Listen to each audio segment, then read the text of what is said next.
Good morning student, नमस्ते। चलिए आज मैं आप लोगों को अंतरराष्ट्रीय राजनीति के बारे में पढ़ाऊंगा। अंतरराष्ट्रीय राजनीति के बारे में एनुअल एग्जाम में किस प्रकार से क्वेश्चन आते हैं वो देखते हैं। सबसे पहले तो क्वेश्चन ये पूछता है कि अंतरराष्ट्रीय राजनीति से आप क्या समझते हैं।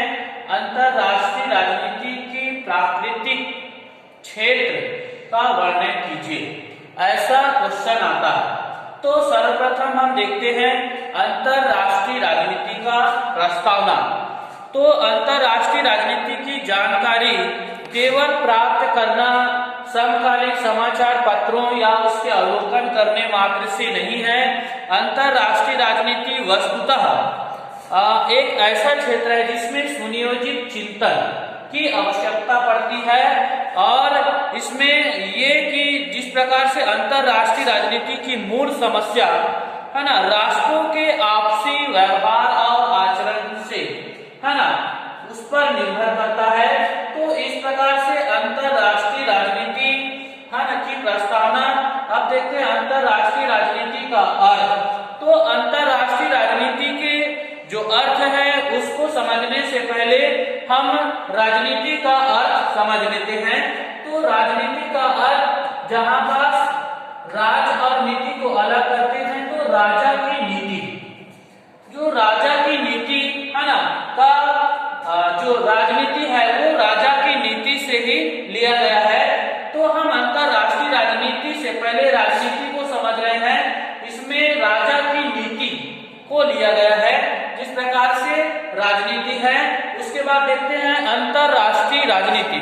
तो अंतरराष्ट्रीय राजनीति जो शब्द है वो अंतरराष्ट्रीय राजनीति का विवेचन एवं उसकी जो इसे एक प्रकार से हम मोटे रूप में ये भी कह सकते हैं कि अंतरराष्ट्रीय राजनीति जो हम राष्ट्रों के मध्य पाई जाने वाली राजनीति है ना, जो कि ये भी कह सकते हैं कि जिस प्रकार से हम राष्ट्रों के मध्य जो अन्य राष्ट्रों के मध्य पाए जाने वाली है ना या उसके जो बीच है ना, इस प्रकार से भी कहा जा सकता है। तो अन्य राष्ट्रों के मध्य पाई जाने वाली जो राजनीति है उसको हम अंतरराष्ट्रीय राजनीति कह सकते हैं। तो इस प्रकार से अंतरराष्ट्रीय राजनीति का अर्थ। इसके बाद देखते हैं इसकी जो परिभाषा है ना।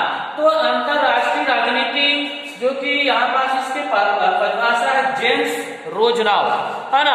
जेम्स रोजनाव इन्होंने क्या कहा है देखते हैं कि जिस प्रकार से अंतरराष्ट्रीय राजनीति अंतरराष्ट्रीय संबंध का एकमात्र उपखंड है। इस प्रकार से अंतरराष्ट्रीय राजनीति में जेम्स रोजनाव ने परिभाषा दिए हैं। इसके बाद देखते हैं दूसरा जो परिभाषा है फिलिप्स ग्रास। फिलिप्स ग्रास ने क्या कहा है कि अंतरराष्ट्रीय राजनीति विदेश नीति के अध्ययन के मात्र है ना, इसके अलावा और कुछ नहीं है। तो इस प्रकार से अंतरराष्ट्रीय राजनीति का परिभाषा दिया गया है। अब देखते हैं इसके अंतरराष्ट्रीय राजनीति का जो विषय क्षेत्र है ना। तो अंतरराष्ट्रीय राजनीति का जो विषय क्षेत्र है इसके बारे में देखते हैं। तो सर्वप्रथम आता है अंतरराष्ट्रीय राजनीति के प्रधान पात्र राज्य है ना। अंतरराष्ट्रीय राजनीति का प्रधान पात्र कौन है तो राज्य है। इसमें देखते हैं अंतरराष्ट्रीय राजनीति के प्रमुख पात्र राज्य होते हैं, क्योंकि जो अंतरराष्ट्रीय जो राजनीति है वो राज्य के द्वारा ही उस पर निर्भर किया होता है। जिस प्रकार से हमारा जो प्रधान हमारा जो मुख्य जो विकास का एक नींव रहता है वो है राज्य। अगर हमारा जो राज्य विकास करेगा तो हमारे राष्ट्र विकास करेगा, फिर हमारे जो अंतरराष्ट्रीय में हम विकास कर सकते हैं। तो इस प्रकार से जो मुख्य जो पात्र है अंतरराष्ट्रीय राजनीति का वो क्या है, वो राज्य है। उसके बाद आता है अंतरराष्ट्रीय राजनीति के अध्ययन पर बल है ना। अब देखते हैं अंतरराष्ट्रीय राजनीति के अध्ययन पर बल। तो अंतरराष्ट्रीय राजनीति में जितना अधिक बल शक्ति पर दिया गया है ना, उतना कदाचित और किसी भी चीजों में नहीं दिया गया है। तो इस प्रकार से शक्ति पर बहुत ज्यादा फोकस है ना किया गया है, इसलिए कि राज्य जितने शक्तिशाली होंगे उतने ही, है ना, वह राज्य डेवलपशील होंगे, विकास करेंगे, है ना, उतने ही वह देश विकास करेगा और फिर हम अंतरराष्ट्रीय क्षेत्रों में भी उतने ही विकासशील रहेंगे। तो इस प्रकार से शक्ति के अध्ययन पर बल दिया गया।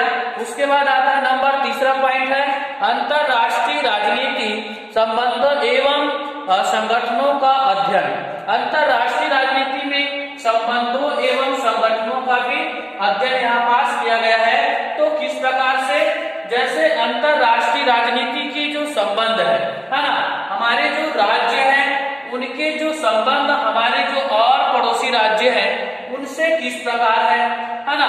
तो इस प्रकार से जो इसकी जो संबंध है, उसके बाद जो संगठन है ना, हमारे जो अंतरराष्ट्रीय जो राजनीति के अंतर्गत राज्य की जो नीति है, राज्य की जो राजनीति है, उसकी जो संगठन है, उसकी जो मजबूती है वो कितने हैं, इन सब की अध्ययन यहाँ पास किया गया है। उसके बाद इसके अंतर्गत जो कि आर्थिक क्षेत्र में, जो सैनिक क्षेत्र है ना, राजनीतिक क्षेत्र है, प्रादेशिक एवं सांस्कृतिक, सभी का अलग अलग तरीके से इनका व्याख्या किया गया है। चलिए इसके बाद फोर्थ पॉइंट देखते हैं। तो युद्ध शांति की गतिविधियों के अध्ययन पर बल। देखिए फोर्थ पॉइंट युद्ध शांति और इसके अध्ययन पर बल। अगर हम अंतरराष्ट्रीय राजनीति में अपने आप को डेवलप कराना चाहते हैं या देखना चाहते हैं, तो राज्यों की जो अंतरराष्ट्रीय जो राजनीति है उसकी जो युद्ध एवं शांति की स्थिति किस प्रकार से, तो जो हमारे जो राज्य है वो एक दूसरे के ऊपर लड़ाई, है ना, ऐसा स्थिति न लाए, या हम अंतरराष्ट्रीय राजनीति अंतरराष्ट्रीय देशों के साथ या हम दूसरे देशों के साथ किसी भी प्रकार से युद्ध की स्थिति में न रहे, तभी हम शांति और, है ना, अपने आप को अधिक डेवलपशील बना सकते हैं। उसके बाद है विदेश नीति की निर्माण एवं उसके अध्ययन की प्रक्रिया।